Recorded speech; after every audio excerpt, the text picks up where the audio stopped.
Hey guys, Professor Bill of Comic Book University and Infinity Wars, Soldier Supreme, Part 1 of 2. So let it be known right away that C.B. Cebulski said that these are not important to buy. All of these Infinity Warps characters, it's kind of like a, what they call them, amalgam, back when DC and Marvel kind of combined their stuff after they fought each other, after fan votes and whatnot. It's kind of like that, except it's all still within the Marvel Universe. Gamora has folded the universe in half and mushed a whole bunch of people together. So this one particularly clearly is going to be Steve Rogers and Stephen Strange. So, all right, let's get started on who actually made this book. The writer is Jerry Duggan, who's actually been doing all of these stories, the Infinity War stories. The artist is Adam Kubert. Color artist Matthew Wilson. VC's Clayton Cowles does the letters. Cover artist Humberto Ramos and Edgar Delgado. And variant cover artists Humberto Ramos, another one by Adam Kubert and Molly Hollowell. So, digging it. And these characters were both created by Stan Lee, and then, Steve Ditko did most of the creation for Doctor Strange, and Joe Simon and, for crying out loud, Jack Kirby. Really? I'm forgetting that? They created Captain America. For crying out loud, Stan Lee. Stan Lee actually wound up doing partial work on Captain America, in the sense that he says that he's the guy who wrote the story in, I think, the third issue of Captain America Comics, where Captain America actually throws his shield and it returns to him. So, cool. Very cool. So he did have some small portion in the creation of Captain America. Ish. So, anyway, this was, for me, it's just a throwaway story. I don't even really appreciate any of these stories. I shouldn't really say that. I barely appreciate them. Let's just put it that way, right? I'm reading these because I'm doing the reviews for you guys.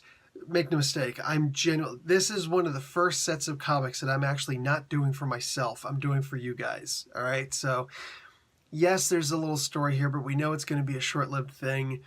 Basically, you're going to combine Baron Mordo and... Oh, actually, it's going to be the next issue. It looks like Baron Mordo and MODOK are going to be combined, and they're going to come after these guys, but... Wong and Bucky have been combined to the Winter Soldier, Ghost Soldier, whatever the heck they're calling it. He's basically Wong who died with a metal arm, and he comes back as a ghost. Ooh.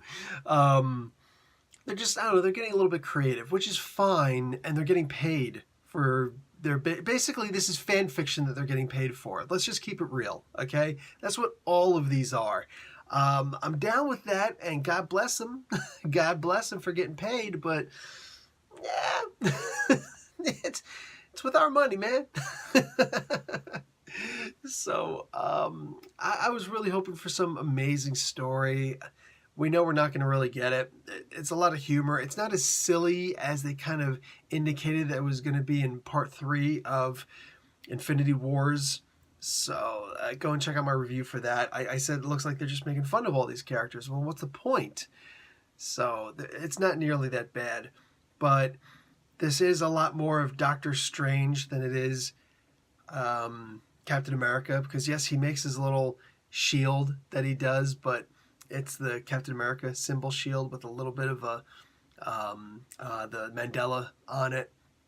But for the most part, it's this guy's like, he's barely intellectually curious. He's not a particularly great soldier. He's just getting his butt handed to him, and he just wound up relying on Bucky to help him out against the Dormammu Red, which is obviously Red Skull and Dormammu. I don't know. I don't see anything particularly important here. I guess it was like Clea and Dr. Erskine who wound up giving him the formula. They have certain things in here, like the runes. I actually used to... I don't know if you can necessarily speak Futhark, but I used to know, because I used to, always look at all the magic stuff when I was a kid. I used to love all that stuff. Still kind of do. But I used to actually memorize what all of the runes in Futhark was. That's the Norse runes. So they have a really good mixture here of the real ones and the made-up ones. And they stick to it, really. And the way they do it, they actually make it look like they're saying real things.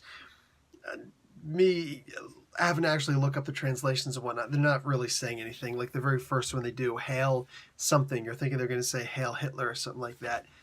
This is what it comes out as, DBLPRENG. That's actually just one thing, and then what is that last one? I. So this is like, it doesn't mean anything. And I looked at a couple of the other ones really quick to see if they were going to spell anything out. Nope, nothing. So, wow, that was a waste of time.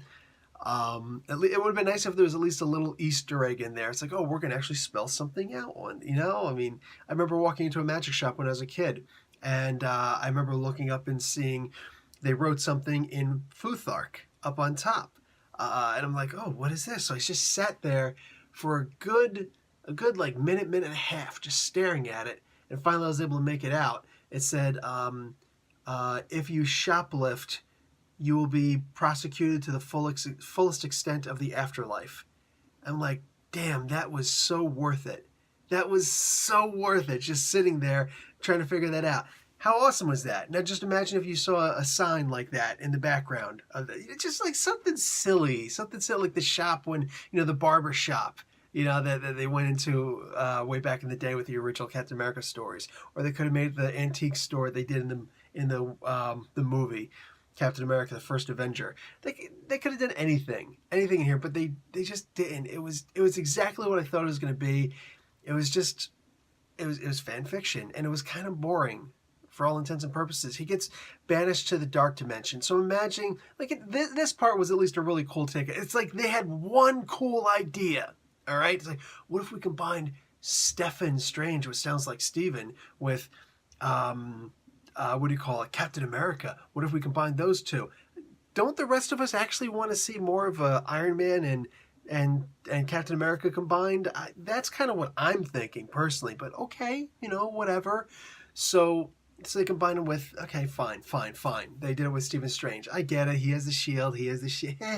So it's like Jerry Duggan just had this idea. Okay, you know what we could do? Instead of him being trapped in ice for all those years, he could be trapped in the dark dimension instead. And you decided to make 2 comics out of that. Ain't nothing here gonna impress me. My expectations are so I literally just read this whole thing digital, totally digital. I sat here reading this thing like this. Next page.